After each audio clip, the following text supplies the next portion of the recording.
జై గురు.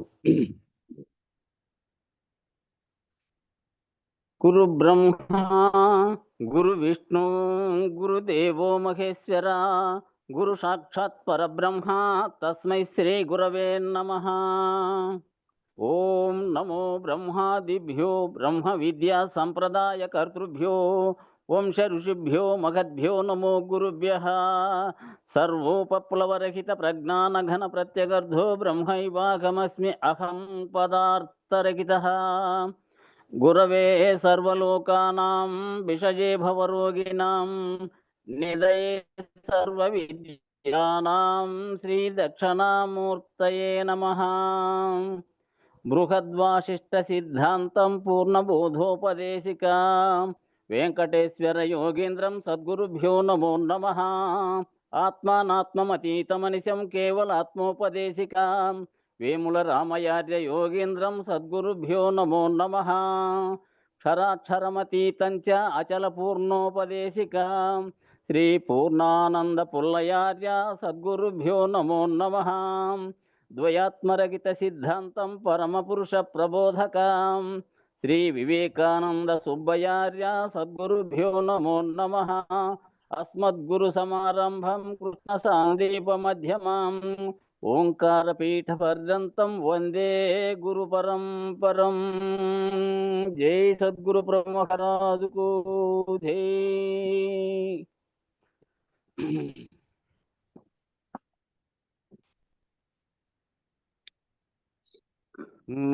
మరువకు ఓ మనసా శ్రీ గురు మర్మముగను మనసా.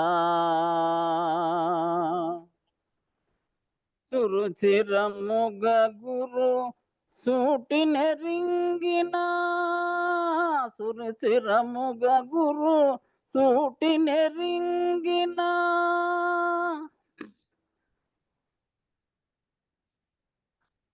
సరనిగదొలగును సంభవ స్థితి గురు మరువకు ఓ మనసా శ్రీ గురు మర్మముగను మనసా.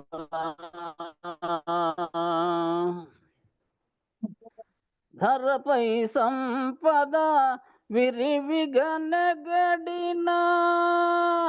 ధరపై సంపద విరివిగనగడిన దురితము బొరలగా స్థిరముగమది గురు మరువకు ఓ మనసా శ్రీ గురు మర్మముగను మనసా. ఆపదలో దవిన ప్రాపుగ సంపద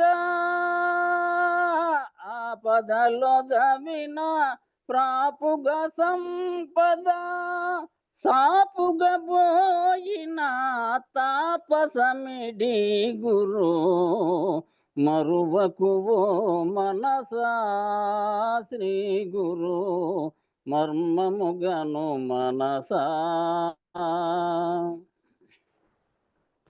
దూషణలను మరి భూషణలను నిలా దూషణలను మరి భూషణులను నిలా గాసి నిజం దక్క ఘనముగ నిజ గురు మరువకు ఓ మనసా శ్రీ గురు మర్మముగను మనసా. దేహమునాదని మోహమునందక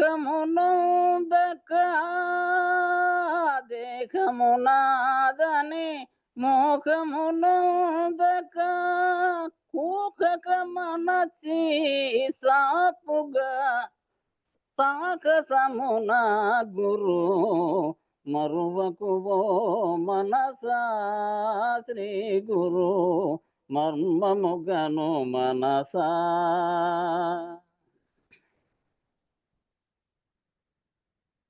సాధన సిద్ధుల గాథల పొందక సాధన సిద్ధుల గాథన నొందక సాధన సహితము పొందు తెలియ గురు మరువకువో మనసా శ్రీ గురు మర్మముగను మనసా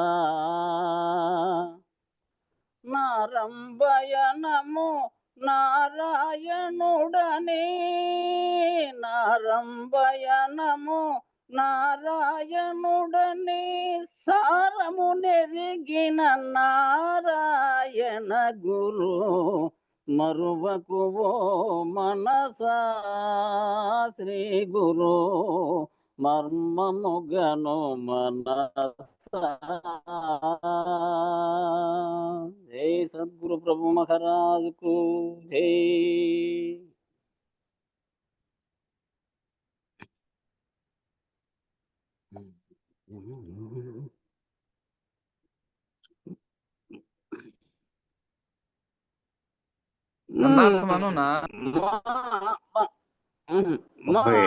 మానవమాన నిందల నానావిధ సుతులకెప్పుడు నౌకాదనకన్ తానిల భోగమునొల్లక గానుగవలి తిరుగువాడే ఘనుడగునన్నా నిత్యోకమందన గుడోయన్నా వినయ విధేయుడై విజ్ఞాన దృష్టితో నన్ను పూర్ణుడై ఆనందమనియేడు మనన చిత్కల మంటపంబున మాన్యునిడి సేవింప దొరకొని కనియుకానని భంగి తిరుగుతూ గ్రాలుతుండెడి బ్రహ్మమయుడై ఘనుడగునన్నా నిత్యోకమందన గూడోయన్నా. జై గురు. జై గురు. జై గురు. అందరికీ జై గురు. గురు పరంపరంకు జై.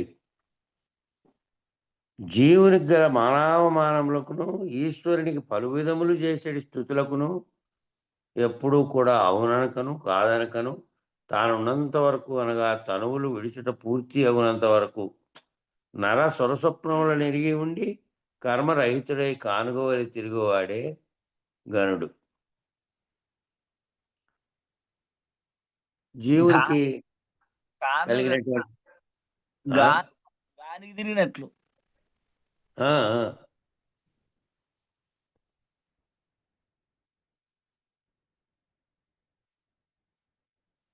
జీవునికి కల మానవమానములకు ఈశ్వరునికి కల పలు విధములు చేసేటి స్థుతులకును జీవుడు ఈ విధంగా మానవమానములని తనకు ఆపాదించుకుంటున్నాడు. నిజానికి మామూలు జీవుడు ఎవరో వారు తిట్టారు, విమర్శించారు లేదా పొగిడారు అనే దానిని తనకు ఆపాదించుకొని తాను ఆయా సందర్భాల్లో సంతోషపడడం, లేదంటే ఖేదపడడం, లేదంటే కోపానికి ఇతర రకాలైనటువంటి వికారాలు చెందడానికి పూనుకుంటున్నాడు. ఎప్పుడు కూడా అటువంటి దానిలకి ఆ మానవులకు ఇక్కడ చేసేటువంటి స్థుతులు సమిష్టికర్త అయినటువంటి ఈశ్వరునికి చేస్తున్నటువంటి స్థుతులకు కూడా అటు పొగడ్తలు కానీ ఇటు నిందలు కానీ ఏవైనా సరే దానికి అనుగుణనకను కాదనకను తానున్నంత వరకు అనగా తనువులు విడిచుట పూర్తి అయినంత వరకు ఆ తనువులు విడిచే వరకు ఏమిటిగా భావించాలి? వాటన్నిటినీ జరిగే వ్యవహారం అంతటినీ నర స్వరస్వప్నములను ఎరిగి ఉండి, నరుడేమో తాను నిద్రపోతే ఏవేవో కలలు వచ్చినాయి, ఎవరో వచ్చినట్టు మాట్లాడినట్టు, విమర్శించినట్టు, తిట్టినట్టు, కొట్టినట్టు, లేదా తానే కొట్టినట్టు, తానే తోటలేకపోయినట్టు, ఆడ పనులు చేసినట్టు, ఎక్కడో పరిగెత్తినట్టు అన్ని సర్వ వ్యవహార రీత్యా ఏమేం చేస్తున్నాడో జాగ్రత్త అవస్థలో తాను ప్రపంచంలో తాను కర్తగా ఉండి, లేదంటే బాధ్యతగా కర్తవ్య నిర్వహణలో ఏమేం పనులు చేస్తున్నాడో ఇవి కూడా కళలోకి రావచ్చు. ఈ కళ అంతా మేలుకుంటానే కళ లేనిది నిజానికి లేకనే నాకు తోచింది కళ అని ఎట్లా తెలుసుకున్నాడో అదేవిధంగా ఇవన్నిటినీ కూడా నరస్వప్నంగాను, ఆ కళలో తనకొచ్చిన కళ ఏమో నరస్వప్నం, జాగ్రత్తలో జరుగుతున్న ఈ సర్వ వ్యవహారం అంతా కూడా స్వప్నం. ఆ ఈశ్వరుడికి అంటున్నటువంటి కళ. సమిష్టికర్తగా ఉన్నాడు కాబట్టి సృష్టికి కారణమైనటువంటి సమిష్టికర్తగా అంటున్నటువంటి కళగా భావించి అది ఎరిగి ఉండి ఎప్పుడు కూడా మరణించే వరకు నాకు వస్తున్నటువంటి కళ నరస్వప్నం అయితే ఈ జగత్ అనేటువంటి దృశ్యం అనేటువంటి కళ, ఈ వ్యవహారం అనేటువంటి జాగ్రత్తావస్థలో జరుగుతున్నటువంటి ఈ సర్వకళ సురస్వప్నం వంటిది అనే భావనతో ఎవరైతే కర్మరహితుడై తాను కర్మ చేస్తున్నాననే భావన లేకుండా కర్మరహితుడై గానుగ వలె తిరుగువాడే గనుడు. ఆ గానుగ చూసారా? గానుగ ఎప్పుడైనా చిన్నప్పుడు ఊర్లలో చూసిండే వాళ్ళు ఉండొచ్చు. మా ఊర్లో గానుగ నడిపే వాళ్ళే ఒక కుటుంబమే ఉండే. వాళ్ళు ఏం చేసేవాళ్ళంటే ఎనుపోతును కట్టేవాళ్ళు దానికి, లేదంటే కొన్ని చోట్ల ఎద్దును కూడా కట్టేవాళ్ళు. దానికి చుట్టూ తిరిగినందు వాళ్ళ కళ్ళు తిరుగుతాయని సంచిపట్టు కప్పేవాళ్ళు దాని కళ్ళ మీద. పైన తలకాయ కట్టేసేవాళ్ళు. దాని పని ఏమిటి అంటే ఎక్కడికి పోతున్నానో తెలీదు. ఎక్కడికో పోదు. ఆడాడే చుట్టూ తిరుగుతూ ఉన్నప్పటికీ కూడా అది తిరుగుతూ ఉండడమే. ఎందుకు తిరుగుతోందో అని కానీ ఎక్కడికి పోతుందని లేదు. దాని చుట్టూ తిరగడం అనేది అలవాటు పడిపోయింటుంది. అది గానుగ వల్లే తిరుగుతూ ఉంటుంది. అటు తిరుగువాడు గనుడు. తాను వ్యవహారంలో తిరుగుతున్నప్పటికీ తిరుగుతున్నటువంటి వ్యవహారంతో తనకేమీ సంబంధం లేకుండా తాను కర్త కాకుండా తిరుగుతూ ఉంది అంతే. అట్లా గనుడనగా ద్రవరూపము కాని అఖండ ఎరుకను మీరిన వాడని అర్థం. గనుడు అంటే ఎవరు? కదిలేవాడు. కదిలి అన్నిటినీ కదిలించి మళ్ళీ వ్యవహారం చేసేవాడు. ఇక్కడ గనుడు అంటే ఏమిటి? ద్రవరూపం కాని అఖండ ఎరుకను కూడా మీరినవాడు. ఖండ ఎరుకగా అంటే నేను, నీవు అనే అనేకత్వము మరియు జగత్తు, అందులో కనపడుతున్న దృశ్యము, ఈడ కనపడుతున్నటువంటి వ్యవహారం ఇవన్నిటినీ మీరి దీనికంతటికీ కారణమైనటువంటి సృష్టికి కారణమైనటువంటి ఏ అఖండ ఎరుకైతే సంకల్పించి ఈ జగత్తుతో సహా సర్వమును కల్పించడానికి కారణమైనదో దాన్ని కూడా మీరినవాడు. అఖండ ఎరుక ఉన్నటువంటి స్థితి నుంచి మీరినవాడు. అతడే నిత్యోహం భావమందు పునరావృతి లేని పావనుడే బయలందుట్లో వినయుడై గురి చూపునట్టు గురువులకు విధేయుడై భ్రాంతి విడచి విజ్ఞాన స్వరూపుడైనటువంటి దృష్టితో ఒప్పారు పూర్ణుడై ఉన్నచో ఆనందమైన మరణం కలుగును.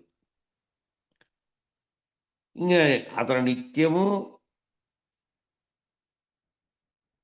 తాననే భావన లేకుండా పునరావృత్తి లేకున్నటువంటి భావనతో, మళ్ళీ పునరావృత్తి కలిగే భావన ఏంది? తాను కర్తగా ఉండడం లేదా తాను జగత్తనే దానితో కానీ ఇతర విషయాలతో తాదాత్మ్యం చెందడం.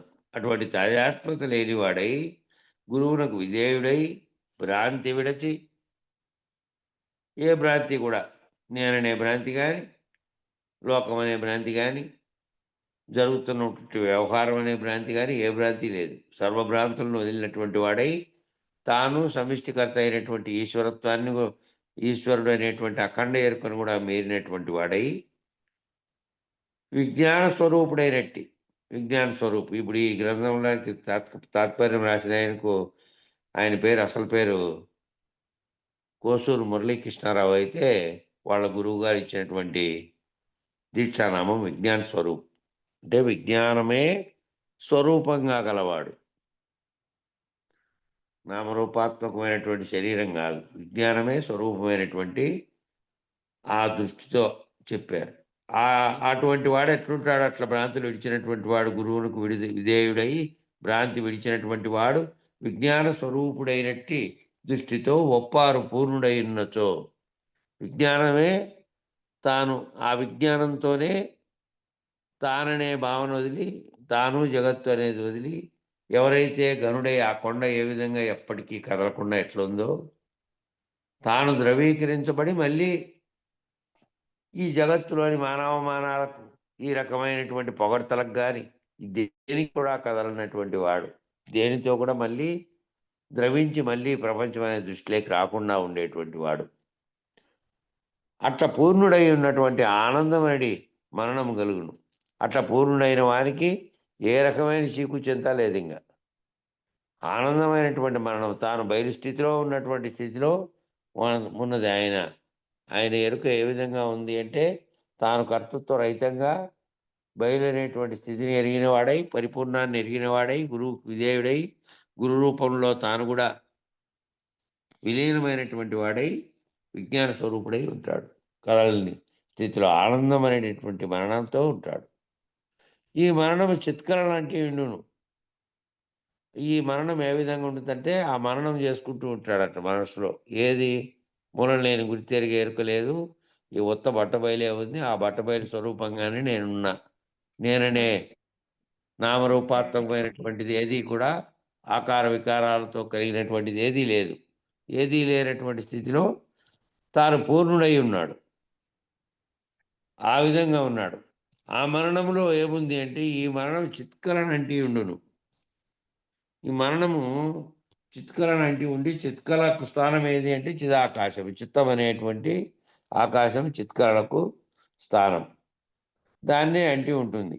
ఆ ఆ వెంట్రుక వాసిలో ఉన్నటువంటి ఎరుక అని చెప్పారే, ఆ ఎంట్రుక వాసిలో ఎరగబడుతున్న ఎరుకలోనే తాను ఆ స్థితిలో ఉన్నాననే గుర్తుతో ఉంటూ కూడా మళ్ళీ జగత్ అనే భావనలై కానీ ఇతరత్రా కరగకుండా ఉన్నటువంటి పూర్ణుడై ఘనమైనటువంటి స్థితిలో ఉన్నాడు. ఘనము అంటే కరగనిది, కొండ వంటిది.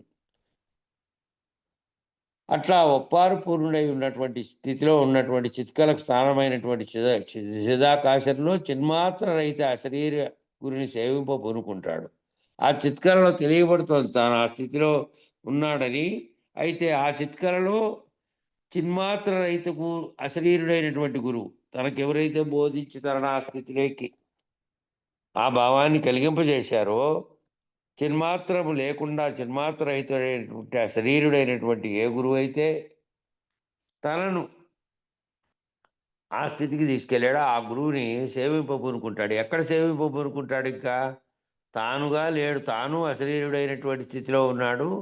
చిత్కళలకు స్థానమైనటువంటి చిదాకాశములో ఎండ్రుకవాసి ఎరుకతో లేనెరుక అని తెలియబడి, లేనెరుకలోనే ఉండి, లేనెరుకలోనే తనకు ఆ స్థితిని కలగజేసిన గురువును అక్కడనే చిదాకాశ మనస్సులో మరణంలో సేవింపబూరుకుంటాడు. అక్కడ సేవించేది ఇంకా ఆత్మసేవనము అని అంటే, ఇంక తాను శారీరకంగా గురువును అంతకుముందు ఆయన 4 శుశ్రూషలు చేశారు. గురువుకు 4 శుశ్రూషలు చేశారనే దాంట్లో 4వ శుశ్రూష తాను లేకుండా అయిపోయి, తాను అశరీరుడుగా ఉంటూ తనకు బోధన చెప్పినటువంటి అశరీర గురుమూర్తిని ఆ చిదాకాశములో సేవిస్తాడు. ఆ సేవించి చూచియు చూడని వానిగా, చేసియు చేయని వానిగా, కర్తృత్వరహిత కర్మాచరణ పద్ధతిగా నుండి తిరుగుచున్నవాడే బ్రహ్మమయుడు. కాబట్టి ఆ స్థితిలో ఎక్కడున్నాడు? తనలో ఎంట్రుకవాసి ఎరుక, లేనెరుక అనేది తెలియబడినప్పటికీ ఉంది.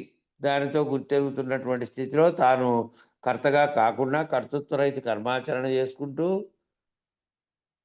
చూసి చూడని వాడిగా, చేసి చేయని వాడిగా, అంటని వాడుగా, అట్లా కర్తృత్వరహిత కర్మాచరణ పద్ధతిగా ఉండి తిరుగుతున్నవాడే. తిరుగుతూ ఉన్నాడు. తిరుగుతూ ఉన్నప్పటికీ ఏ కారణముతో తిరుగుతున్నా కూడా దానితో తాదాత్మ్యం చెందకుండా తిరుగుతున్నాడు. గానిగేతో కంటికి కప్పిట్టి ఏటికి పోతున్నానో, ఏం చేస్తున్నానో తెలీదు. తిరుగుతోంది. ఆ యజమాని దాన్ని కట్టేసి పని అప్పజెప్పాడు. పని అప్పజెప్పడం అంటే తిరగడమే దాని పని. వేరే ఉత్పత్తి నాశనాలతో దాంట్లో నూనె వస్తుందా, దీంట్లో ఏమవుతుంది అనేది ఇంకోని పని. దాని పని కాదు. దాంట్లోకి ఏం పోశారు అనే దానికి కూడా దాంతో నిమిత్తం లేదు దానికి. తిరగడమే, చుట్టూ తిరగడమే పని. ఆ విధమైనటువంటి తిరుగుతున్నవాడే బ్రహ్మమయుడు, దేనితోనూ పట్టించుకోకుండా.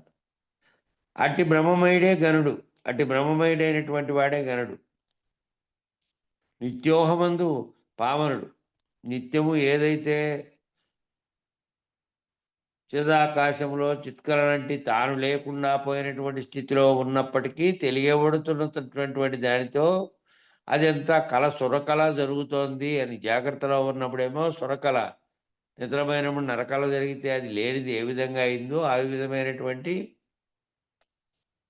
జాగ్రత్తలో గురు మెలకువ చేత మేల్కొన్నవాడై,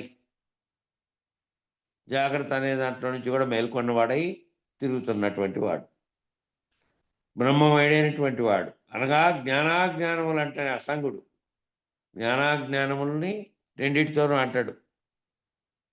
జ్ఞానము ఎరుకే, అజ్ఞానము ఎరుకే. ఈ రెండింటి చేతనే సర్వము తెలియబడుతోంది, సర్వకర్మలు నిర్వహిస్తున్నది కూడా దాంతోనే. కాబట్టి ఆ రెండింటి అంటకుండా ఉన్నటువంటి అసంగుడుగా ఉన్నాడు. సంగత్వం చెందలే. సంగత్వం చెందడం అంటే మళ్ళీ దానితో తాదాత్మ్యం చెంది దాంట్లోకి దిగి రావడం, వ్యవహారంలోకి. కాబట్టి అనగుడు, అసంగుడు, అసంగుడైనటువంటి సంగత్వం లేకుండా ఉన్నటువంటి వాడు. అనగుడు అంటే ఘనమైనటువంటి స్థితిలో ఉండి దానితో ఏ విధంగానూ తాదాత్మ్యం చెందినటువంటి స్థితిలోకి కరగనటువంటి వాడు. హంసమైనటువంటి నీలో చరణములుడిగినట్టి సంతోషకర ఛాయలో నిలిచి 4 ఎరుకలను సన్నిసించు. హంసమైన నీలో ఏ హంస అయితే ఊపిరిగా జరుగుతోందో, లోపలికి ప్రాణవాయువుతో కలిగిస్తోందో, దాంట్లో నువ్వు ఉండి తిరుగుతూ కూడా చలనములుడిగినట్టి సంతోషకర ఛాయలో నిలిచి. ఆ చలనాలంటే ఏ చలనాలు? ప్రాణవాయువు దాంతో పోయి మనసులోకి నిరంతరము కలుస్తూ ఉంది, లేదా నిద్రపోయినప్పుడు కలుస్తుంది. నిద్రపోయినప్పుడు కలిసినప్పటికీ చైతన్యరహితమైనటువంటి స్థితిలో ఉంది. శరీరం ఉన్నాదని కానీ, నేనున్నానని కానీ లేదు మళ్ళీ మెలకు వచ్చే వరకు. అదేవిధంగా ఈ 4 ఎరుకలుగా, 4 అవస్థలుగా తెలియబడుతున్న దాన్ని అంతటినీ లేని స్థితిలో ఉండు సన్నిసించు 4 అవస్థలను, 4 ఎరుకలను కూడా. అనగా బ్రహ్మాండ పిండాండములను, బ్రహ్మాండహమును, పిండాండహమును, నేననేది, ఈశ్వరుడనేది, నేననే అహం నుంచి ఈశ్వరుడనే అహం 4 ఎరుకలను కూడా ఎరగకుండా ఉండు. దానికి ఒక కందార్థం ఉంది ఆల్రెడీ, కృష్ణ ప్రభువులు రాసిన కందార్థం. ఈ 4 ఎరుకలను విడువుము. ఆ 4 కూడి అఖండమైనటువంటి ఎరుకై అక్కడ అహంతో, జగత్తు అనే భావనతో ఉంది. అది కూడా వదిలితే 4 ఎరుకలను విడిస్తే అచలభావ తన్మయత్వంతో మంత్రించబడినట్లయినచో నీవు లేవు. అచలభావ తన్మయత్వంతో అంటే ఏది బయలుగా ఉన్నదో, ఈ సృష్టికి కారణం కాకుండా, ఇది ఉన్నా లేకపోయినా ఎప్పటికీ ఏ చలనాలు లేకుండా, ఏదైతే చావు పుట్టుకలు లేకుండా ఉందో ఆ స్థితిలో నువ్వు తన్మయత్వం చెందితే, మంత్రించబడినట్లయితేనంటే ఏ గురువు అయితే మంత్రం మీకు చెప్పారో దానితో మిమ్మల్ని రైతు మార్గంలోకి ప్రవేశపెట్టినట్టయితే, మీరు లేనట్టుగా చేస్తే, అప్పుడు నీవు లేవు, నేనే లేను. నీవు లేవు, నీవు లేనే లేవు. లేవనడి ఎరుకైనూ లేదు. లేననడి ఎరుక, లేననడి ఎరుక దేంతో కలుగుతోందంటే ఆ కలుగుతున్నటువంటి భావమే లేదు. నేను అనడి ఎరుక అంటే నువ్వు లేవు కాబట్టి, నువ్వు ఆ స్థితిలో ఉన్నప్పుడు, నువ్వు గురువులో మమేకమై అశరీరుడైనప్పుడు తెలియబడుతున్న ఎంట్రుకవాసి ఎరుకలో కూడా నేను జాగ్రత్త అనేటువంటి కలలో ఉన్నాను. ఇంతకుముందు చెప్పినటువంటి స్వరకళ అని చెప్పారే, ఆ దాంట్లో ఉన్నాననే భావంతో ఉంటావు. ఇంక నీవు లేవు, నేను లేను, ఉన్నాననే భావన లేదు, ఆ కందార్థం చెప్పమని, లేననే ఎరుక కూడా లేదు. ఆ కందార్థము చెప్పమని మీనా బావ చెప్తాడు. ఆ, పిండ బ్రహ్మాండములు 2 బావ చెప్పు. చెప్పు.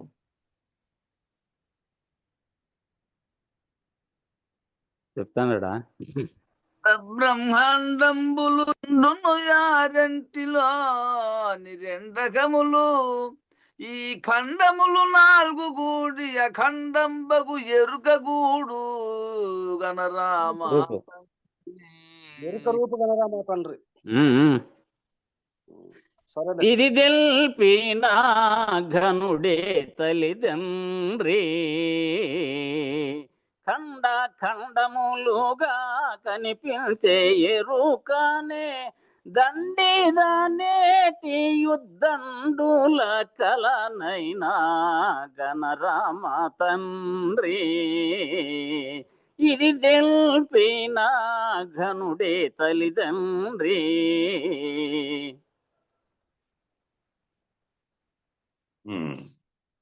దీంట్లో పేర్కొన్నటువంటిది అదే కందార్థం. బ్రహ్మాండం అనే ఎరుక, పిండాండం అనే ఎరుక, దానికి కర్తగా ఉన్న ఈశ్వరుడనే నేను, జగత్తు కర్తగా ఉన్న కర్త, పిండాండానికి కర్తగా ఉన్న నేనంటున్నటువంటి అహము, ఈ 4 కూడి అఖండమైనటువంటి ఎరుకగా ఉన్నది. అది లేనిదని ఆ అఖండమైన ఎరుకే లేనిది. దాని గురించి తెలుసుకున్నటువంటి ఏ గురువు అయితే తెలిపాడో, ఆ అఖండ ఎరుక నుంచి నేను దాటిస్తాడో ఆ గురువే నిజమైనటువంటి తల్లిదండ్రి అనే భావం వస్తూ కృష్ణ ప్రభువులు చెప్పినటువంటి కందార్థం అది. 96వ చెప్పన్న. 4 త్రోవల మధ్యను శ్రీలీలను వెలుగుతున్న చిద్బ్రహ్మము నీవాలోకింపుము బుద్ధి విశాలతలో చూపునంటి సన్యాసించుమురా. తన్మయ మంత్రోపన్యాసి వగురా అన్య చింతలు మాని అన్యోన్య భావ చైతన్యుని మది నిన్ని తన్మయమందుము. జన్యమగున ఎరుక మరపులు జైత్రతను సాధించి మించగా విన్యసింపుము హంసమదిలో వీగుతుండెడు ప్రముదితంబున సన్యాసించుమురా. తన్మయ మంత్రోపన్యాసి వగురా. జై.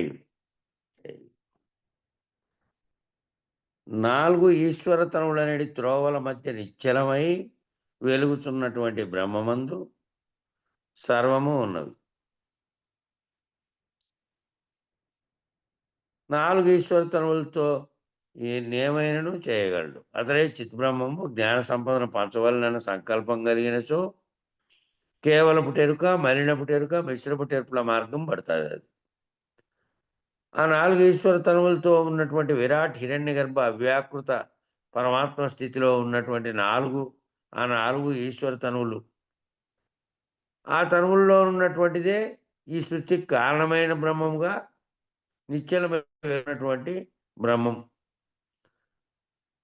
అతడే చిత్తుబ్రహ్మము. జ్ఞాన సంపదను పంచవలననే సంకల్పం కలిగినచో కేవలపు టెరుకగా ఉన్నది మళ్ళా మలినపు టెరుక, మరణం చెంది జగత్ అనే దాని సృష్టికి కారణమై అందులో మళ్ళీ జీవులుగా అనేకంగా మళ్ళా మిశ్రపు టెరుకగా అనేటువంటి మార్గాలను పడుతుంది.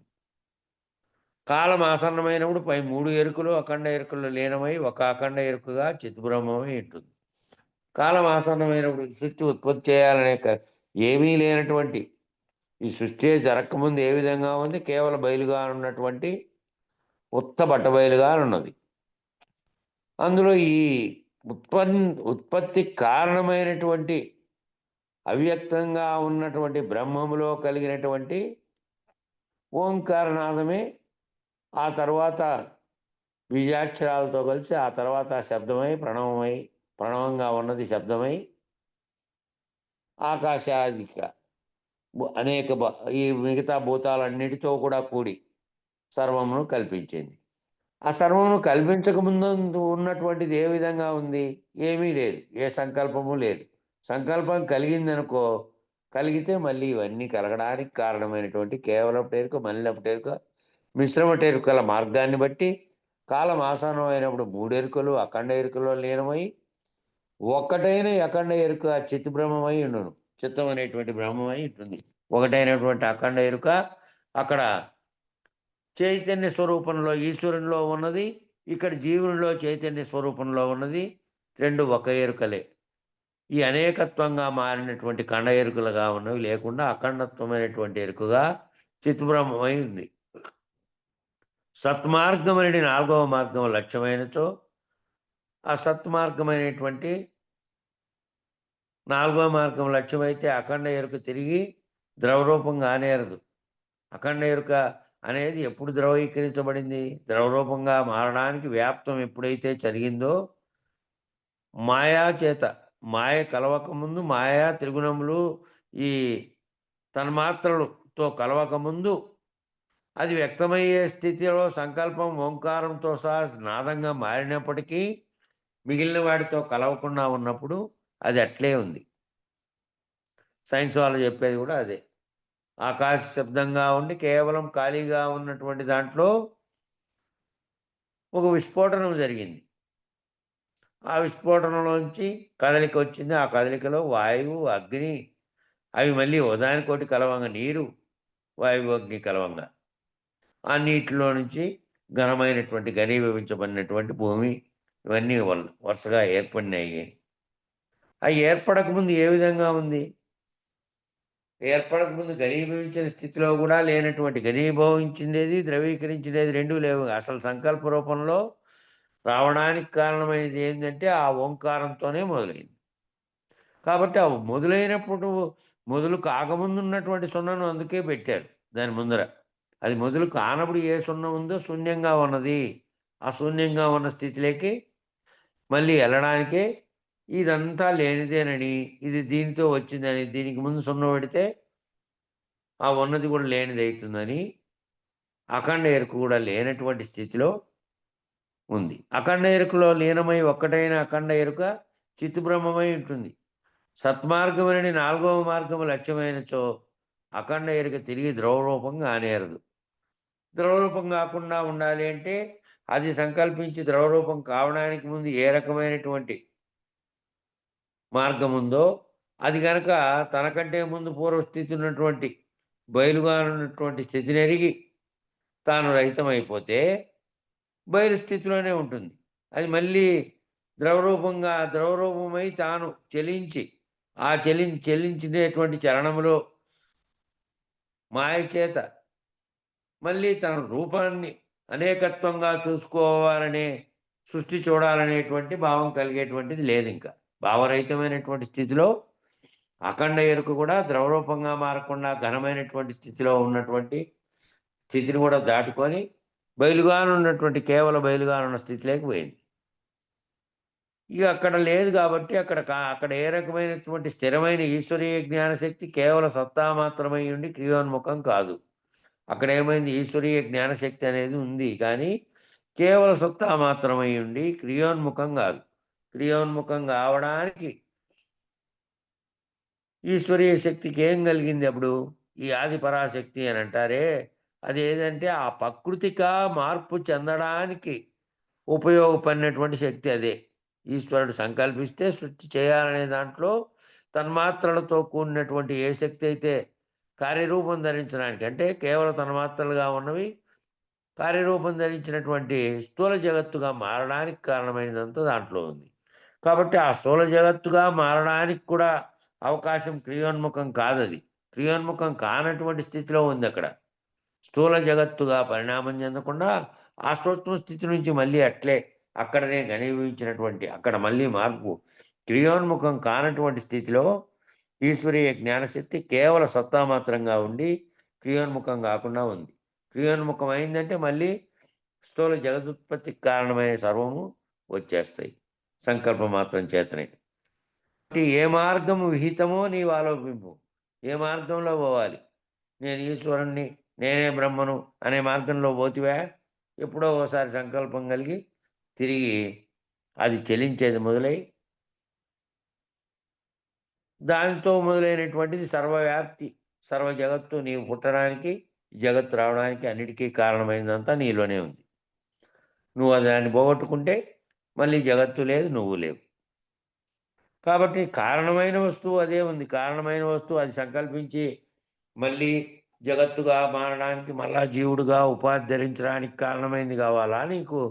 లేదంటే ఇది క్రియోన్ముఖం కానటువంటి కేవల బయలు స్థితిలో ఉన్నటువంటి స్థితిలో ఉండి అది ఎప్పుడూ సంకల్పించకుండా ఆ సంకల్పం అనే బీజాన్ని పోగొట్టుకున్నటువంటి స్థితిలో నువ్వు క్రియోన్ముఖం కాకుండా ఉండాలనుకుంటే ఏదో ఆలోచించుకో. అదేమో మళ్ళీ కదలిక కలగడానికి అవకాశం ఉంది. అచల భావాన్ని అశరీర గురుమూర్తి చే జరిగితే ఇక్కడ కదలికలు లేవు ఇంకా. కదలికలు కలిగినప్పటికీ కదులుతున్న కదలికలన్నీ లేనెరుకలో జరుగుతున్న కలవలే తాను దాంట్లోకి ఆ సంగత్వం చెందకుండా ఉన్నటువంటి క్రియోన్ముఖం కాకుండా ఉన్నటువంటి స్థితిలో ఉన్నాడు ఇక్కడ అచల భావం ఎరిగి. కాబట్టి నువ్వు ఏ మార్గం విహితమో నీవు ఆలోచించుకో. నేనే బ్రహ్మమునని ఆ స్థితిలో నిలిచిపోతివే, ఎప్పుడో ఒకసారి సంకల్పం కలిగి మళ్ళీ వ్యక్తమవుతావు. నేను అది కూడా కాదు, ఇది కూడా కాదు, ఖండ ఎరుక అఖండ ఎరుకలు రెండింటినీ మీరినటువంటి ఆ సంకల్పమే లేనటువంటి ఓంకారానికి కూడా అనే శబ్దమే పుట్టినటువంటి స్థితిలో ఎప్పుడు ఏదైతే ఉన్నదో అవతల శూన్యంగా ఉన్నదో, ఎప్పుడు కేవల బయలుగా ఉన్నదో, ఏ ఉత్పత్తి నాశనాలకు స్థానం లేకుండా, ఏ దానికి కారణం కాకుండా ఉన్నదో ఆ స్థితిలో నేను ఉండాలి అనే భావనతో ఆలోచించుకో. నీ బుద్ధి విశాలతో లోచూపునంటే అఖండ ఎరుకను సన్నిసించు. నీ బుద్ధికి ఉండేటువంటి బుద్ధికి విశాలత్వం ఉండాలి అంటున్నాడు. విశాలత్వం ఉండాలి బుద్ధితో అంటే నువ్వు అఖండ ఎరుకగా ఉన్నటువంటి విశాలంగా సర్వము నేనే అంతా నాలోనే ఉంది. ఈ సర్వ జగత్తు అంతా కూడా ఈ ఏకంగా ఉంది. అనేకత్వాన్ని లేనటువంటి బుద్ధి విశాలతో లోచూపునంటి నీ లోచూపుతో, బాహ్య చూపుతో అంటే కంటితో చూసే చూపుతో కాకుండా లోపల జ్ఞాననేత్రంతో ఏది నీతో సంకల్పాలను కల్పించి దీంట్లో సంగమించేటట్టు చేస్తోందో ఆ కదలికల కారణమైనటువంటి అఖండ ఎరుకను కూడా సన్నిసించు. సృష్టికి కారణమైన అఖండ ఎరుకను కూడా సన్నిసించి బయలుతో తన్మయముగు వివరమైన త్రోవలో పయనించుటకు గురూపదేశం అందుము. గురూపదేశం దేనికయ్యా అంటే బయలుతో తన్మయమవడం. బయలు అంటే శూన్యంగా ఉన్న ఖాళీగా ఉన్నటువంటి ఏ రకమైనటువంటి ఉత్పత్తి కారకాల ఛాయే లేనటువంటి వికారం చెందనటువంటి బయలుగా ఉన్నటువంటి స్థితిలో నీకు కనుక్కుంటే నువ్వు శూన్యమైపోయినటువంటి స్థితిలో ఉన్నావు. ఇంకా మిగిలిన వాటితో నీకే సంబంధం లేదు. ఏ రకమైనటువంటి కదలికలు కలిగి నీలో చెందినప్పటికీ వాటిని ఆ ఎంట్రుకవాసెరుకులో లేనెరుకుగా నువ్వు ఆల్రెడీ గురువు చేత తనరహితం పొంది నువ్వు రహితమై ఉన్నటువంటి స్థితిలో ఉన్నావు. కాబట్టి వాటితో ఏమాత్రం సంగమించకుండా, ఏమాత్రము అది నిజం అనుకోకుండా అదంతా కేవలము కళలో జరుగుతున్నటువంటి వ్యవహారంగా భావించి దానితో సంగమించని స్థితిలో, కదలని స్థితిలో గరుడవై ఉంటావు. కాబట్టి దాని త్రోవలో పయనించుటకు గురూపదేశం అందుము. ఎరుక చింతలు మానము. ఎరుక చింతలు అంటే నీ తెలివి చేత కలుగుతున్నటువంటి అనేకత్వం కలుగుతూ ఉంటాయి. ఒక్క నిమిషం కూడా అది ఊరికే ఉండదు. కాబట్టి అది కలిగినప్పటికీ దానితో తాదాత్మ్యం చెందకుండా మళ్ళీ దిగిరాకు. ఆ స్థితిలోనే, ఆ భావంలోనే ఉండు. వ్యవహారం ఏది చేస్తున్నప్పటికీ ఏదైనా ఏవో పనులు చేయాలి. నువ్వు యాంత్రికంగా నీ పనులు నువ్వు చేసుకుంటూ పోతున్నావు. తోటలో పని చేయాలి, ఇంట్లో పని చేయాలి, వ్యవహారికంలో పని చేయాలి. చేస్తున్నప్పటికీ నిరపేక్షకంగా చేస్తూ ఏ చింతలు లేకుండా అట్లుండు. ఒకదానికొకటి ఆధారమైన భావమును వదిలివి. ఒకదానికొకటి ఆధారంగా ఉంది, ఆ ఆధారాలతోనే ఆధారం ఉందంటే మళ్ళీ ఒకటొకటి ఏర్పడడానికి ఉంటుంది. కాబట్టి ఆ భావాన్ని వదిలి నిరపేక్ష చైతన్యుని నీలో తన్మయించు. నేను జీవుడుగా ఉన్నా దానికి ఆధారంగా ఉన్నటువంటి ఈశ్వరుడు, దానికి ఆధారంగా ఉన్నటువంటి మూల ప్రకృతిగా ఉన్న పరమాత్మ ఓం అనే స్థితిలో నుంచి వచ్చి ఈ వ్యాప్తం అంతటినీ కూడా నిరసించుకొని ఈ భావాన్ని అంతటినీ ఒకదానికోటి ఆధారం అనే భావాన్ని వదిలి నిరపేక్ష చైతన్యుని, నిరపేక్షం అంటే దేన్ని ఆపేక్షించినటువంటి చైతన్యుడిగా ఉన్నవాని నీలో ఎంచి నీవే ఆ నిరపేక్ష చైతన్యుణ్ణి. నేను ఏది ఆపేక్షించని చైతన్యంగా ఉన్నటువంటి ఎరుకను. ఆ ఎరుకలో ఆ ఎరుక రహితమైతే ఏముంది? ఇంకా ఆ కొద్ది మాత్రంగా తెలియబడుతున్న ఎరుకలో నేను కూడా లేను, నేనే లేనని భావం కూడా లేదు. ఇంకా లేనటువంటి శూన్య స్థితిలోకి నాది వెళ్ళిపోయింది నేను, నా భావం. కాబట్టి నీలో ఎంచి తన్మయమందు నిరపేక్ష బ్రహ్మమందు ఎరుక మరుపులు ఉదయించవు. నిరపేక్షంగా ఉండేటువంటి బయలు స్థితిలో ఉన్నటువంటి బ్రహ్మమందు ఎరుక అనే గుర్తిరిగేది కానీ దాన్ని మరచేటువంటి మరపు కానీ రెండు ఉదయించవు. తనకు కలలే లేవు, తనను ఊహించేది లేదు, సంకల్పాలు లేవు, స్తంభించిన స్థితిలో ఉంది. స్తంభించిన స్థితిలో ఉన్న దాంట్లో ఏది మనకు కలగవు. రాత్రి నిద్రించినప్పుడు ఏ చలనము లేనటువంటి స్థితిలో ఏదైతే ఉన్నదో ఆ చలనం ప్రాణశక్తి ఉన్నప్పటికీ కూడా, ప్రాణం కలుగుతూ ఉన్నప్పటికీ శరీరంలో నరాలు ఇతరత్రమైనవి మాత్రమే కదులుతున్నాయి, చైతన్యం లేదు. ఆ చైతన్య రహితమైన స్థితిలో ఉన్నప్పటికీ ఏ విధంగా ఉందో ఆ భావనలో ఉండు వ్యవహారికంలో కూడా. నీ లక్ష్యం అచలమైనందున ఎరుక మరపులను మించి జయించుము. నీ లక్ష్యం ఏమిటంటే అచలమైనటువంటి, అంటే చలించకుండా ఉన్నటువంటి స్థితిలో ఎరుక మరపులు రెండింటినీ జయించి ఉండుము. అచల స్థితిని కొనసాగించుటకు గాను, అచల స్థితిని కొనసాగించాలి అంటే నీచే సన్నిసించబడిన ఎరుక మరుపులను తిరిగి చేర్చుకోనికుండా విజ్ఞానివై విన్యసించు. మరి అచల స్థితిని కొనసాగించాలి అంటే ఏమి సన్నిసించాలి? ఇంట్లో ఉండేదాన్ని, లేదా ఇతరత్రా ఉండేదాన్ని, లేదంటే బట్టలను, లేదంటే రంగు మార్చుకోవడం, లేదంటే గడ్డం గీసుకోకుండా స్నానం ఇవి కాదు సన్నిసించాల్సింది. నీలో ఏదైతే భావాలు కలుగుతున్నాయో, ఎరుక కలుగుతుందో, మళ్ళీ మరుపు కలుగుతుందో, ఈ రెండిటికి కారణమైనటువంటి దాన్ని తిరిగి చేర్చుకోకుండా విజ్ఞానివై విన్యసించు. అక్కడేమో సన్నిసించం అన్నాడు, ఇక్కడ విన్యసించమన్నాడు. విన్యసించడం అంటే విజ్ఞానిగా ఉంటూ ఆ విజ్ఞానం చేత తెలియబడుతున్నప్పటికీ ఇతరత్రా ఉన్నది అవన్నీ లేనిదేనని లేనెరుకలో ఉన్నటువంటి దాంట్లో ఈ ఎరుక మరుపులు రెండింటినీ కూడా తిరిగి చేర్చుకోకుండా దానితో తాదాత్మ్యం చెందకుండా విజ్ఞానివై నిలబడు అక్కడ. ఇంక మిగతాదంతా అవసరం లేదు. మిగతాదంతా శరీరం అది పోతుంది. అది నువ్వేం చేసినా పోతుంది. ఏదో ఒక స్థితిలోకి పోతూ మార్పు చెందుతూ ముందుగా వెనకగా రకరకాలుగా వచ్చేటువంటి దాంట్లో అనిత్యమైనటువంటిది కాబట్టి ఈ భావనలో ఏదైతే ఉందో ఈ భావనలో కదులుతున్నటువంటి కదలిక అనేదే మళ్ళీ ఉపాధి ధరించడానికి కారణమయ్యేది. ఆ రెండూ లేకుండా ఉంటే, ఎరుక మరుపులు లేనటువంటి స్థితిలో ఉంటే నువ్వు ఘనీభవించిన స్థితిలో కదలకుండా ఉన్నట్టు, ద్రవీభవించకుండా. అక్కడికి అయిపోయింది దాంతో ఈ గ్రంథము.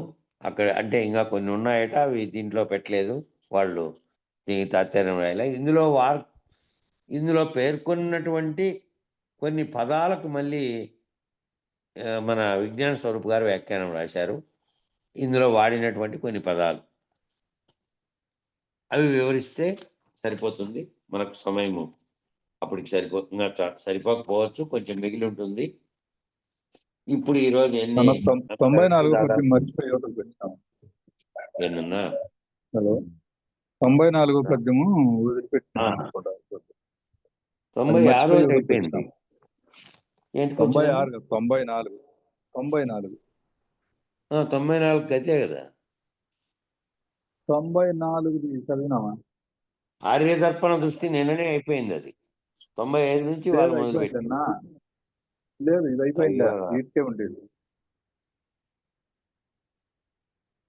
94ది నిన్ననే. ఆర్యదర్పణం అనే దానికి అవును, రెండింటికి మామూలు దర్పణానికి తేడా, దానికి ఉన్నటువంటి ఏది దృష్టి కలిగింపజేస్తోందో కూడా నిన్ననే చెప్పినా.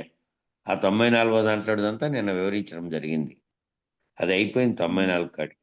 95తో ఈరోజు మొదలుపెట్టాము, 96తో ముగిసిపోయింది, 96తో అయిపోయింది. 94 నిన్న పూర్తి చేసినది.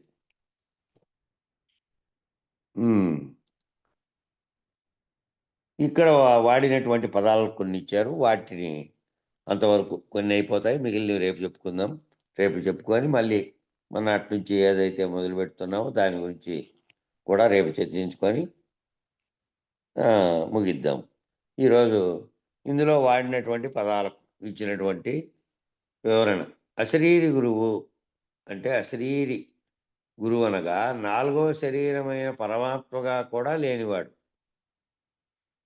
ఈ 4 శరీరాలుగా ఉన్నటువంటి విషుడు, తైజసుడు, ప్రాజ్ఞుడు, ప్రత్యేగాత్మగా ఉన్నటువంటి వాడు ఈ 3 అవస్థలని మీరినటువంటి జాగ్రత్త, స్వప్న, సుషుప్త అనేటువంటి 3 అవస్థల్ని గుర్తెరిగి 3 అవస్థల్ని మీరినటువంటి తుర్య స్థితిలో ఉన్నటువంటి ప్రత్యేగాత్మగా ఉన్నవాడు తానే పరమాత్మగా ఉన్నటువంటి అఖండ ఎరుకగా ఉన్నటువంటి విరాట్ హిరణ్యగర్భ అవ్యాకృత పరమాత్మ అనే మూల స్థితిలో ఉన్నటువంటి దానిగా ఉన్నది కూడా తానేనని గుర్తెరిగి గురువు చేత తాను అశరీరుడై తానని భావించేదాన్ని పోగొట్టుకొని కేవలం బయలుగా ఉన్నటువంటి దాంట్లో తాను స్థిరీకరింపబడితే దేహములు కానివాడు, దేహము లేదు, దేహంలో భావించే దేహి, గుర్తెరిగే చైతన్యంగా ఉన్నటువంటి దేహి లేదు.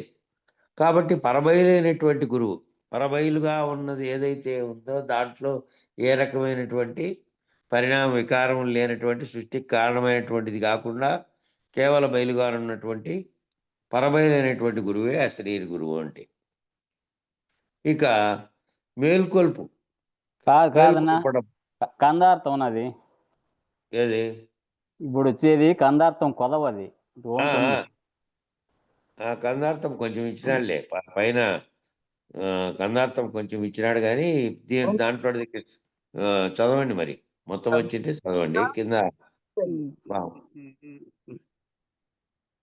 ఘనులారా ఇటువంటి కలలో ముచ్చటలాడి గొనకొని మీరు మేల్కొని మేల్కొల్పుడి నన్ను కల ఇట్టి మాట బోధను మేల్కాగనలేదే చోట.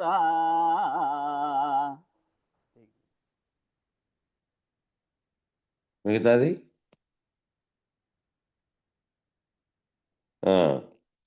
సరేలే. అర్థము కిందిది మాత్రం రొంత ఇచ్చినాలే. అదే అదే కింద లాస్ట్లో ముగిసేది ఇచ్చినాడు. శిష్యుడు ముందుగా మేల్కొని గురుని మేల్కొల్పమని తెలుపుతున్నారు. ఎందుకు అంటే గురువు ఆల్రెడీ బయలు స్థితిలోకి అయిపోయాడు, లయమైపోయినటువంటి స్థితిలో ఉన్నాడు. శిష్యుడు ఎవరైతే తాను ఆ స్థితిని పొందాలని అనుకుంటున్నారో ఆ శిష్యుడు పోయి మేల్కొల్పితే ఆ గురువుని శిష్యుడు ముందుగా మేల్కొని గురుని మేల్కొల్పమని తెలుపుతున్నాడు. లక్షణయుతమైనటువంటి శిష్యుడు బ్రహ్మజ్ఞానం పొందమనియు ఘోర సంసారమనియు తెలిసి తాను ఆ స్థితిలో నుంచి అశరీర గురుడైనటువంటి ఆ స్థితిలోకి తాను కూడా పోవడానికి ఆ గురునిలోకి ఆ గురువు అశరీరుడైనటువంటి వాని గురువు యొక్క పాదం బట్టి ఆయన్ని మేల్కొల్పి ఆ అశరీర గురుని కొరకు తీవ్ర ఆర్తితో అశరీర గురుడు తనకు కూడా ఆ విధమైన భావాన్ని ఎరిగించి తన రహితం ఎరిగించి తాను కూడా శరీరరహిత స్థితి, భావరహిత స్థితిని పొందితే శరీరంలో ఏదైతే దేహిగా ఉండి సర్వమునకు సంకల్పించే స్థితిలో ఉన్నదో దాన్ని పోగొట్టేటువంటి వారైతే అశరీర గురువు కొరకు తీవ్ర ఆర్తి అంటే ఎప్పుడు నేను ఆ స్థితిని చేరుకోవాలి, ఎప్పుడు ఈ జగత్ అనే భావనలోంచి వీడి నేను కూడా ఆ రకమైనటువంటి బయలు అనేటువంటి స్థితిలో ఉన్నటువంటి అశరీర గురుమూర్తిలో నేను లీనం ఎప్పుడైపోవాలి అనే భావనతో తీవ్రతతో ఉండాలట. సాధకునికి చెప్పినటువంటి 4 లక్షణాలలో కూడా 4వది అదే, తీవ్ర మోక్షాపేక్ష. అంటే నేను ఇదంతటి వద్దు, ఇహంలో జరిగేటువంటి సర్వ వ్యవహారాలు, దాని ఫలితాలు, అందులో ఉన్నటువంటి సుఖదుఖాలు ఏమీ వద్దు, నాకు ఇదే కావాలి, నేను ఈ స్థితిని అందాలి అనేటువంటి ఎవరికైతే ఉందో అటువంటి శిష్యుడు తాను ముందు మేల్కొని అశరీరైనటువంటి ఆ గురువుని మేల్కొల్పి తానను ఆ విధమైన స్థితి కల్పించమని ఆ గురుపాదం పడితే అట్టి శిష్యుని తీవ్రమైనటువంటి ఆర్తి, ఆ తీవ్రమైనటువంటి అట్టి శిష్యుడు వచ్చి అడుగుతూ ఉంటే పరబయలులో ఉన్నటువంటి గురువు అంటే ఈ ఎరుక అనే దాంట్లోనే లేకుండా నిన్ను నన్ను జగత్తును కానీ దేనిని తన భావనలేకి రానియకుండా భావాతీతంగా ఉన్నటువంటి ఆ లేనెరుకలో ఉన్నటువంటి ఆ గురువు లేనెరుకలేకి వచ్చి మేల్కొల్పి ఆ లేనెరుకలో ఎవరైతే మళ్ళీ ఆ శిష్యునిలేకి చెప్పడానికి దిగి వచ్చాడు. లేనెరుక అనేది కూడా లేనిదేనని, లేనెరుక అనే ఎంటుకవాసి ఎరుక తనకు తెలియబడుతుంటే ఆ గురువు తాను లేనటువంటి స్థితిలో నుంచి కూడా మళ్ళీ ఆ గురువు పాదం పట్టినటువంటి శిష్యుని కొరకు మళ్ళీ దిగి వచ్చి మళ్ళీ ఈ బోధంతా చెప్పి తనను ఆశ్రయించిన ఆ శిష్యుని తనలేకి లీనం చేసుకునేటువంటి గురువు అశరీర గురువు అంటే. అట్టి గురువును మేల్కొల్పేది ఎవరు? ఇట్టి ఆర్తి కలిగినటువంటి వారు, ఇట్టి ఆర్తి కలిగినటువంటి వారు. ఏదో ఈరోజు అయిపోయింది, ఈరోజు ఉపదేశం తీసుకున్నాం, ఇంకా ఆ కార్యక్రమం జరిగినప్పుడు అప్పుడప్పుడు కాసేపు భజన చేసి వద్దాం, లేకపోతే నాకు సందేహాలు పుట్టకపోతే ఎట్లా, నా సందేహాలు తీర్చుకోవాలి. మరి పూర్వకాలంలాగా ఆ గురువు దగ్గరే పోయి 12 ఏళ్ళు సేవ చేసి అడవిలో ఎక్కడో ఉంటే అప్పుడు సన్నిసించినటువంటి యోగులుగా ఉండే గురువులు ఉండేవాళ్ళు కాబట్టి వాళ్ళ దగ్గర పోయి కూర్చొని సర్వసేవలు చేసి తెలుసుకొని వచ్చే నిరంతరం వాళ్ళకేంది భోజనం చేసినప్పుడు, ఇతర కాలకృత్యాలు తీసుకున్నప్పుడు, నిద్రపోయినప్పుడు తప్ప మిగిలినప్పుడల్లా బోధ గురించి ఎక్కువ వ్యవహారంలో ఆ కాలంలో అట్లున్నారు. ఇప్పుడు అంటే అది వ్యవహారం ముదిరిపోయి టైం దొరికేదే లేకుండా ఉన్నటువంటి స్థితి ఇప్పుడు ఏర్పడింది. ఏర్పడినప్పటికీ నీలో కలగాలి కదా! ప్రతిదాని మీద నీకు సందేహం కలిగితేనే ఆ సందేహాన్ని నీకై నీవు ఆలోచించలేని స్థితిలో ఉన్నప్పుడు నీకై నువ్వు శాస్త్రజ్ఞానంతో అనుసంధానం చేసుకుంటే కొంతవరకు తెలుస్తుంది. మళ్ళీ ఆ కొంతవరకు కూడా పూర్తిగా తెలియాలంటే అట్టి గురువుని ఎవరినైతే నువ్వు మేల్కొల్పావో ఆ గురువుని ఆశ్రయించి అది తెలిసే వరకు అట్లే ఉండు. ఆ లేనెరుకలో కలవంటి ముచ్చటగా ఆ గురువు ఏమయ్యాడప్పుడు లేనెరుకలోనే తాను ఉండి కూడా కలలో జరిగినటువంటి ఇద్దరికీ పరస్పరం వాదన జరుగుతుంది చూడు కలలో. ఆ విధంగా కలవంటి ముచ్చటగా గురు శిష్యులు అనే బోధ కూడా కలలోనే జరుగుతుంది. ఈ బోధ కూడా కలలోనే జరుగుతుంది నాయనా. ఈ కళను వీడితే నువ్వు కూడా మేల్కొని ఆ స్థితి లేకపోతే గురుమెలకువ చేత నువ్వే లేవు, జగత్తు లేదు. ఈ కళ అంతా కళ ఒక్కసారిగా నిద్రలో కళలో నుంచి మేల్కొన్నట్టు ఈ మేల్కొల్పు ఈ గురువు చేత మేల్కొల్పబడితే నువ్వేమో గురువుని దేనికి మేల్కొల్పావు? లేని గురువును లేనెరుకలేకి రమ్మన్నావు మళ్ళీ నీకు బోధించడానికి. ఆ లేనెరుకలేకి వచ్చిన ఆయన నీకు మళ్ళీ నిన్ను మేల్కొల్పితే ఈ జాగ్రత్త అనే మెలకువలోంచి మేల్కొని ఈ జాగ్రత్త అనేది కూడా కలవలే జరుగుతోందని, ఈ కలవంటి ముచ్చటగా జరుగుతున్న గురుబోధ జరిగింది అనేది కూడా ఒక కలగా భావించి తాను ఇంకా ఏ రకమైనటువంటి తాను కూడా లేనటువంటి ఆ లేనెరుకలో గురువు ఎట్లా లేకుండా తరిస్తున్నాడో అదే స్థితిలోకి శిష్యుడు కూడా పోతాడు. ఇక మూడోది గురోచ్చిష్టము. ఉచ్చిష్టము అంటే ఎంగిలి మూసేసినది అని అర్థం మామూలు భాషలో. మామూలుగా చెప్పాలంటే ఉచ్చిష్టము అంటే మూసేసినది, ఎంగిల్ లాంటిది. గురోచ్చిష్టము అంటే గురోచ్చిష్టమైన ఎరుక అనగా శిష్యుడు తన ఎరుకను నిశ్చేష్టితము చేసుకొనగా మేల్కొల్పబడిన గురువు యొక్క లేనెరుక శిష్యునికి ఎంగిలిగా అరువుగా ఇవ్వబడింది. శిష్యుడు తనకుగా లేనివాడు మరియు గురుస్ఫూర్తితో నడుచున్నవాడు అని అర్థం. అయితే ఏ లేనెరుకడైతే ఆ గురువు ఉన్నాడో ఆ గురువు తన ఎరుకను నిశ్చేష్టితం చేసుకున్నాడు. ఎరుక చేష్టలు చేయకుండా ఎరుకను స్తంభింపజేశాడు. ఎరుక ఎప్పుడైతే కదులుతుందో కదిలినప్పుడల్లా చేష్టలు చేస్తుంది. ఆ చేష్టలు లేనటువంటి నిశ్చేష్టుడై ఉన్నటువంటి గురువుగా ఉన్నాడు. అట్టి గురువును ఈ శిష్యుడు పోయి మేల్కొల్పి తనకు కూడా ఆ లేనెరుక అనేటువంటి దాంట్లోనే బోధించమని చెబితే ఆ గురువు తెలుసుకున్నటువంటి దానిని బోధించిండే ఆ బోధే గురువు యొక్క ఎంగిలిగా శిష్యునికి ఇవ్వబడింది. ఆ గురువు ఏదైతే నేర్చుకునబడినాడో ఆ గురువు నోట్లో నుంచి వచ్చినటువంటి వాక్యే ఆ ఎంగిలిగా భావించబడింది. ఉచ్చిష్టం అంటే ఆయనలోంచి వచ్చినది. అరువుగా ఇవ్వబడింది శిష్యునికి. అరువుగా అంటే మామూలుగా అరువు అంటే అప్పు అని అర్థం. మామూలు అర్థంగా తీసుకుంటే అప్పుగా ఇవ్వబడింది. అంటే తాత్కాలికంగా నువ్వు కూడా బయటపడే వరకు నువ్వు దీన్ని వాడుకొని ఆయన ఈ ఎరుక ఎంగిలి ఎరుక ఏదైతే నేను బోధిస్తున్నానో అది దాంట్లో నుంచి నువ్వు బయటపడితే ఆ అప్పు తీర్చేసినట్టు మళ్ళీ నువ్వు దాంట్లోకి పోతే. శిష్యుడు తనకుగా లేనివాడు మరియు గురుస్ఫూర్తితో నడుచున్నవాడు అని అర్థం. అప్పుడు ఏంది ఆ శిష్యుడు ఎట్లున్నాడంటే తనకుగా తాను లేనివాడు అయిపోయాడు. ఇంకా ఆ గురువు యొక్క స్ఫూర్తితో గురువు ఏ విధంగా లేనెరుకలో ఉండి నిశ్చేష్టితుడై ఈ చేష్టలతో తాను జరుగుతున్నటువంటి లోకంలో జరుగుతున్న చేష్టలతో తాను సంగమించకుండా అసంగుడై ఎట్లున్నాడో గురువు ఆ స్థితిలో తాను నడుస్తూ ఆ గురువు అందించినటువంటి స్ఫూర్తితో నడుస్తున్నటువంటి వాడు. ఆ గురువు ఏదైతే బోధ అనేటువంటి ఎంగిలిచ్చాడో దానితో తాను ఆ స్ఫూర్తిని పొంది ఆ స్ఫూర్తితో నడుస్తున్నవాడిని అర్థం.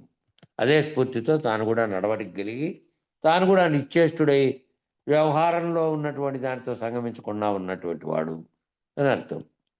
ఇక చతుర్వేద శుశ్రూషలు ఇది అనేక సార్లు వచ్చింది. అనేక సార్లుగా అనేకమైనటువంటి మనం చదివినటువంటి చాలా గ్రంథాల్లో లక్షణ గ్రంథాలన్నింటిలోనూ ఇది ఉంది. చతుర్వేద శుశ్రూషలు అనేది సాధన సంపత్తిలో వచ్చిన భాగంలో వచ్చినటువంటి ఏవైతే ఉన్నాయో అట్లాగా చతుర్వేద శుశ్రూషలు అనేది కేవలము అచల బోధననే కాకుండా అన్ని బోధల్లోనూ ఉన్నాయి. అది ద్వైతం కావచ్చు, అద్వైతం కావచ్చు, విశిష్టాద్వైతం కావచ్చు, లేదా భక్తి భావన కలిగినటువంటి మామూలు భక్తి నేర్పేటువంటి గురువు కావచ్చు. ఏ గురువు అయినా సరే ఆ గురువుకు చతుర్వేద శుశ్రూషలు చేయడం అనేది, అంటే మామూలుగా విద్య బోధించేటువంటి, బతకడానికి విద్య బోధించేటివి ఉన్నాయే, కార్పెంటరీ పని నేర్పించడం, దాంట్లో ఏదైతే తాపీ పని నేర్పించడం, లేదంటే ఈ మామూలు చదువు నేర్పించడం, ఇవన్నీ కూడా బతకడానికి నేర్పేటివి కాబట్టి దాంట్లో 4 విధాలు ఏవి ఉండవు. గౌరవించడం కేవలం ఆయనకేదో ఏది రుణపడినాడో అది ఇవ్వడం, నేర్చుకోవడం జరుగుతూ ఉంటుంది. కానీ వేదాంత బోధలో చతుర్వేద శుశ్రూషములు 4 ఉన్నాయి. ఆ 4 శుశ్రూషలు చేస్తేనే 4వ శుశ్రూష కాడ నువ్వు కూడా లేకుండా పోయేటువంటి స్థితి కలగడానికి అప్పుడు ఏంది ఆ 4వది చెప్పినటువంటి ఆత్మ శుశ్రూషగా చెప్పారు దాన్ని.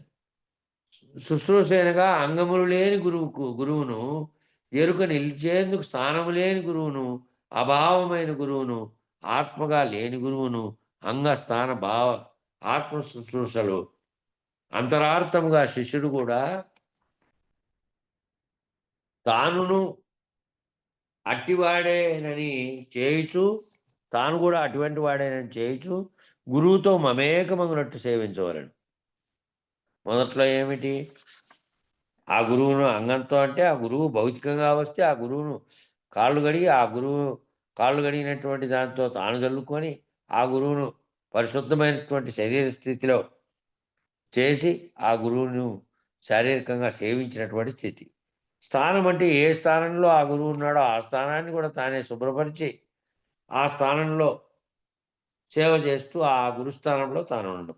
భావము అంటే ఏ గురువు వాక్యం ఏదైతే భావం చెప్తున్నాడో ఆ భావం తనలోకి తీసుకుని తనలో తాను ఆ భావాన్ని మళ్ళా తనలో తాను ఏదైతే చెప్పాడో ఆ చెప్పిన దాన్ని ఆ స్థితిలోకి తాను కూడా వెళ్ళడం, ఆ భావస్థితిలోకి. ఆ భావాన్ని అంతర్లీనంగా తనలోకి చేర్చుకోవడం. కేవలం చెవులతో వినడం కాదు. చెవులతో వినడం అంటే చెవులతో వినపడుతుంది అప్పుడు, కానీ భావనలోకి చేరలే, అప్పుడే పోయింది గాలిలో. అట్లా కాకుండా చెబుతున్నటువంటి ఆ విషయం మళ్ళీ జ్ఞాన స్వరూపంగా లోపల అంతరంలో చేరాలి. అటువంటిది. ఆ తర్వాత ఆత్మ శుశ్రూష. ఆత్మ అంటే ఏదైతే చైతన్యం మాత్రమే ఉన్నదో, శరీరాలు లేవు అప్పుడు ఇంకా. ఇద్దరికి శరీర భావనతో చూడకుండా గురువు గారి యొక్క ఆత్మ చైతన్యం ఏదైతే వచ్చి నీకు అందించిందో లేనట్లేకొచ్చి ఆ ఆత్మ చైతన్యము నీ చైతన్యం ఒక్కటిగా కాగా ఆ చైతన్యంతో వారిని ఆత్మలో కొలిచి తాను లేను, ఈ ఆత్మ అని చెప్పబడిందే ఏదైతే అదే చైతన్యంగా ఉన్నది, అది లేనిది. ఆ లేనెరుకలోంచి గురువుగారు వచ్చి బోధించారు. నేను కూడా ఆ లేనెరుకని స్థితిలో ఉండి నిశ్చేష్టుడనై నిరంతరము మూలం లేని గుర్తెరిగే ఎరుక మూలం లేని గుర్తెరిగే ఎరుక లేనే లేదు, ఏ కాలమందునూ లేదు. లేకనే నాకున్నట్టుగా తోచినది. వస్తోంది, పోతోంది. దేంట్లో వచ్చిపోతోందంటే ఉత్త బట్టబయలుగా ఉన్న దాంట్లో దాని నిమిత్తం లేకుండానే, ప్రమేయం లేకుండానే ఇది వచ్చిపోతోంది. ఎప్పటికీ ఉత్త బట్టబయలే ఉన్నది, మూలం లేని గుర్తెరిగే ఎరుక లేదు. ఈ ఉన్నట్టుగా తోచబడుతున్న ఎండ్రుకవాసి దాంట్లో నువ్వేం గమనించాలంటే, ఈ ఎండ్రుకవాసి ఎరుకలో నాకు కనపడుతోంది, తెలియబడుతోంది, నేను ఆ భావాన్ని పొందాను, ఇదిగో నేను కూడా రైతున్నైనా అనేది కూడా లేదు. నేనున్నాను, నేను ఇది పొందినా, నేను అది పొందినానంటే నువ్వు ఉన్నావని, నువ్వు గుర్తెరిగే ఎరుక గుర్తిస్తోందని. కాబట్టి ఆ లేనెరుక ఆ స్థితిలో ఎట్లా మరి మూడోదైనటువంటి స్వప్నే ప్రతీయమానాన్ని రూపాన్ని యథాతథ అని చెప్పారే, ఆ ఎంట్రుకవాసి ఎరుకలో కనపడుతున్నదంతా జరుగుతున్న స్వప్నమే అనే భావంతో, స్వప్నంలో ఉన్నాననే భావంతో, ఆ స్వప్నంలో ఏమి జరుగుతోంది అంటే గురువు చెప్పినటువంటి భావాన్ని అంది ఆత్మ శుశ్రూషగా తాను లేను, శిష్యుడు కూడా లేనటువంటి తాను కూడా ఆ గురువు అట్టివాడినేనని, అశరీరుడైనానని గురువుతో మమేకమై అందులోనే ఉండాలి. అందులోనే శిష్యుని గురువు ఎడల ఆర్తి మరియు శిష్యుని సర్వసమర్పణ అనేది ఆడే ఉంది. ఏమిటి సర్వసమర్పణ? ఏ భావం చేతనైతే గురువాక్యాన్ని నువ్వు గుర్తెరిగినావో, ఏ భావం చే గురువాక్యం గుర్తెరిగి నీలో కూడా అదే భావంతో ఇదంతా లేనెరుక అనేటువంటి కళలో జరుగుతోందనే కళగా భావించి వదిలేశావో, అదే స్థితిలో ఆ స్థితిని నీకు కల్పించినటువంటి గురువాక్యాలు పట్టుకొని అవి మాత్రమే ఉండడం, మిగిలినంతా లేవు. మిగిలిందంతా లేనటువంటి సర్వ సమర్పణ రీతిలో నువ్వు లేవు, గురువు లేనటువంటి, ఇద్దరు లేనటువంటి స్థితిలో భావన చెందడం. పరబయలైనటువంటి గురునితో, పరబయలైనటువంటి గురువు మళ్ళీ నిశ్చేష్టుడై ఉన్నాడు అక్కడ. నువ్వు పోయి మళ్ళీ కిందికి లేనెరకలేకి లాగావు. నువ్వు ఆ స్థితిలోకి పోవడానికి ఆయన అందించిన పాదాన్ని పట్టుకొని నువ్వు అట్లే పైకి పోవాలి తప్ప మళ్ళీ ఆయన్ని కిందికి పడదోసేటువంటి భ్రాంతులన్నీ కల్పించేటివి చేయకూడదు. ఆ గురువు యొక్క భావాన్ని అంది, ఆ గురువు పరబయలులో ఉన్నటువంటి గురువు దగ్గరికి నువ్వు పైకి ఎక్కిపోవాలి, కానీ మమేకమై మళ్ళీ కిందికి లాగేటువంటి భ్రాంతిలోకి చేసే పనులు చేయకుండా నువ్వు కూడా ఆ స్థితిని అంది లేని స్థితిలో లేనెరుకగా ఉంటూ ఉన్నదంతా స్వప్నంగా భావిస్తూ ఉండడం. అప్పుడు అట్లా మమేకమైతే ఆ పరబయలైన గురువుతో అప్పుడు ఎరుక వీడినట్లు, నీకు కూడా ఎరుక వీడినట్లు. ఇంకా ద్వాదశాచరి, షోడశాచరి వీటన్నిటికీ కాలం దాటిపోయింది. కరెక్ట్గా రేపు ఆ మిగతా 10, 15 ఉన్నాయన్నీ, అన్నిటినీ రేపటికి సరిపోతాయి. అవి కైంకర్యం అంటే ఏమిటి, ఈశ్వర పంచీకరణ, ఇవన్నీ వచ్చినాయి. రేపటి కూడా అయిపోదు ఏమో బహుశా. సరే, సమయం సరిపోయింది. మంగళం చెప్పండి. స్థిరమగు మీ పదవిని సుస్థిరముగ సంస్థాపనం భుజేసి జనులకు పరిపూర్ణ బోధ ప్రకటపరచిన మరి శివరామార్యులకు మంగళమనరే. ఆర్యులకిప్పుడు మంగళమనరే. పొంగుచు సిద్ధాంత పూర్ణులయ్యెరుకాను భంగపరచిన గురు పారంపర్యులకు మంగళమనరే. తత్పీఠమునకు మంగళమనరే. నిరతము జగములు మీరియు మరుపును ఎరుకయును లేక మాయయు లేక పరిపూర్ణులైనట్టి గురునకు మరి మరి విశ్రాంతి జంద మంగళమనరే. నిత్యము శుభ మంగళమనరే. అంగలింగములకు అతీత మగు మాయా సంగరహిత గురు సభకు అధ్యక్షులకు మంగళమనరే. నిత్యము శుభ మంగళమనరే. మరియును పీఠస్థులకును పరమతత్వ విచారులకును నిరతము వేదాంత సభలో నిలకడైన సాధుజనులకు హారతిదిగో మంగళ హారతిదిగో. సద్గురుమూర్తుల హారతిదిగో మంగళ హారతిదిగో. మంగళం గురుదేవాయ మహనీయ గుణాత్మనే సర్వలోక శరణ్యాయ సాధురూపాయ మంగళం. జై సద్గురు ప్రభు మహారాజుకు జై. గురు పరంపరముకు జై.